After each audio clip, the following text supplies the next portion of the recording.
आज हम लोग बात करेंगे इंडियन इकोनॉमिक डेवलपमेंट के चैप्टर फर्स्ट में एयर एंड वाटर ट्रांसपोर्ट।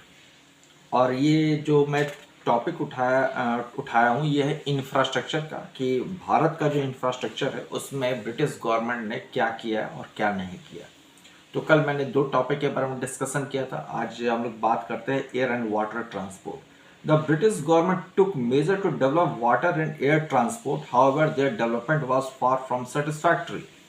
बात कहता है कि जो एयर और वाटर ट्रांसपोर्ट सिस्टम था, जो ब्रिटिश गवर्नमेंट ने इनिशिएटिव लिया था, उसका जो डेवलपमेंट था वो सेटिस्फैक्टरी नहीं था, वो उससे लोग सेटिस्फाइड नहीं थे, या आप कह सकते हैं कि वहाँ का जो ब्रिटिश गवर्नमेंट का जो एडमिनिस्ट्रेशन था वो उसको सेटिस्फैक्टरी नहीं मानता था।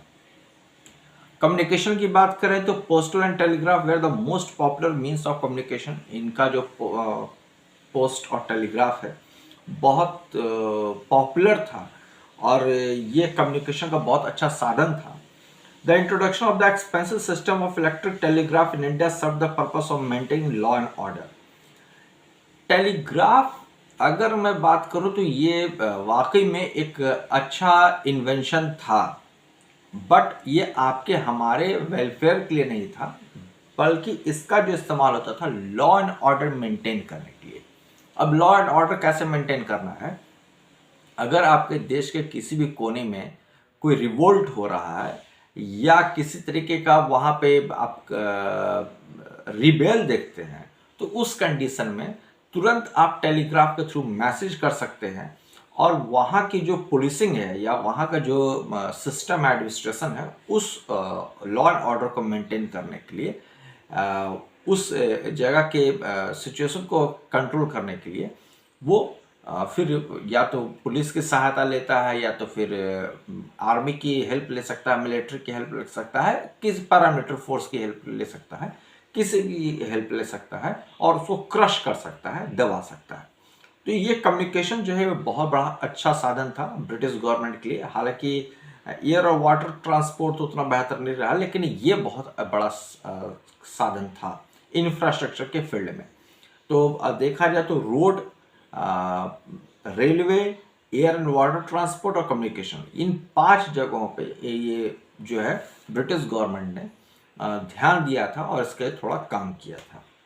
अब वो या तो इनके फेवर के लिए हो सकता है कि इन्हें बहुत पसंद था इस सेक्टर पे काम करना, बिकॉज ये वो सारे सेक्टर थे जो कहीं ना कहीं ब्रिटिश गवर्नमेंट को ही फायदा पहुंचा रहे थे। तो सरकार ने भी इंफ्रास्ट्रक्चर में इन चीज़ों पे बहुत ज़्यादा काम किया था।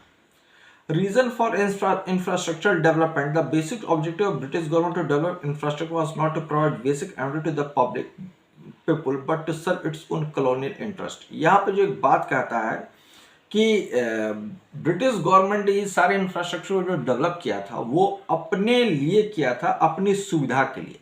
जैसा कि मैंने थोड़ी देर पहले भी जिक्र किया था कि जो भी चीज़ आप देखते हैं बेसिक एमिनिटीज़, वो जो दी गई थी ब्रिटिश गवर्नमेंट के थ्रू, वो अपने कॉलोनियल इंटरेस्ट को प्रोटेक्ट करने के लिए या अपने कॉलोनियल इंटरेस्ट को सर्व करने के लिए दी गई थी। मतलब उससे आम जनता का फायदा कम था, इनका खुद का फायदा ज़्यादा था, इसलिए इन्होंने भारत में इन सारी चीज़ों को प्रमोट किया, डेवलप किया और इस पर काम किया।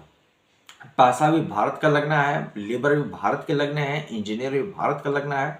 ये बाहर से कुछ भी नहीं मंगाते थे। हाँ, ऐसा नहीं है कि बाहर से अपने लिए कुछ नहीं काम रखते थे। इनके अधिकारी जो होते थे वो ब्रिटेन के होते थे और जो भी ग्रुप सी और ग्रुप डी के जो कर्मचारी होते थे वो मोस्टली इंडियन ही होते थे, 90% इंडियन होते थे। बिकॉज ये जानते थे कि वहाँ से यहाँ लोगों को लाना और यहाँ पर उनको सेटल करना ये रिस्की भी हो सकता है। और शायद यही वजह थी कि जो सेकंड वर्ल्ड वॉर के बाद जब इंडियन नेवी ने 1946 में जब इनके अगेंस्ट में रिवोल्ट कर दिया था, तो इन्हें पता चल गया था कि अब यहाँ पे रुकना ठीक नहीं है। और उस समय उसे रॉयल इंडियन नेवी कहा जाता था। तो अब यहाँ रुकना ठीक नहीं है और उसके लगभग 1.5 साल बाद ये भारत से चले गए। कंक्लूजन क्या निकलता है? तो कंक्लूजन ये निकलता है कि by the time India one it's independence in 1947 the impact of 200 years of British colonial rule was already showing on all aspects of the Indian economy. Following points are the clear proof of economic development during the British period. The constant per capita income over a long period. Per capita income, per capita income के बारे में अगर हम बात करें तो भारत का जो पर कैपिटा इनकम था वो अंग्रेजों के समय अच्छा नहीं था, बहुत बुरी स्थिति में था। जमींदारी सिस्टम भी था, इसी तरीके से ट्रेडिशनल मेथड ऑफ कल्टीवेशन था। मतलब अगर आप कुल मिला के देखेंगे कि ब्रिटिश गवर्नमेंट का भारत को डेवलप करने में कितना कंट्रीब्यूशन रहा, तो मेरे हिसाब से 0.01%, इससे ज़्यादा नहीं रहा।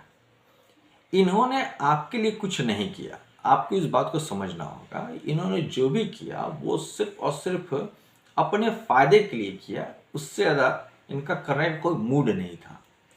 और ये जब यहाँ से गए भी तो आप हालात देख ही सकते हैं कि भारत की क्या स्थिति थी। जीडीपी में या एग्रीकल्चर सेक्टर में देख लें या फिर इंडस्ट्रियल सेक्टर की आप स्थिति देख लें, कितनी बुरी स्थिति थी। तो ये इसलिए क्योंकि इन्होंने कभी भी भारत को प्रमोट करना, भारत को डेवलप करने के इरादे से कभी कोई काम किया ही नहीं। तो इन्होंने एक्सप्लॉइट किया और जितना कर सकते थे उतना किया।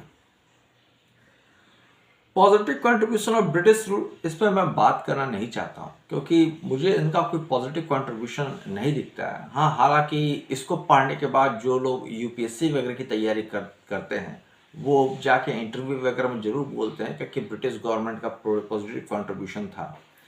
लेकिन मुझे लगता है कि इस पे बात करनी नहीं चाहिए क्योंकि उनका कोई पॉजिटिव कंट्रीब्यूशन मुझे नहीं दिखता है। अगर जिसको दिखता हो वो इस पर चर्चा करें, मुझे नहीं दिखता तो मैं इस पर चर्चा नहीं करूँगा। तो आज के लिए इतना ही दोस्तों, फिर मिलते हैं अगली वीडियो में और हम लोग बात करेंगे state of Indian economy on the eve of independence के बारे में। Till then, all the best for your bright future. जय हिंद, वंदे मातरम।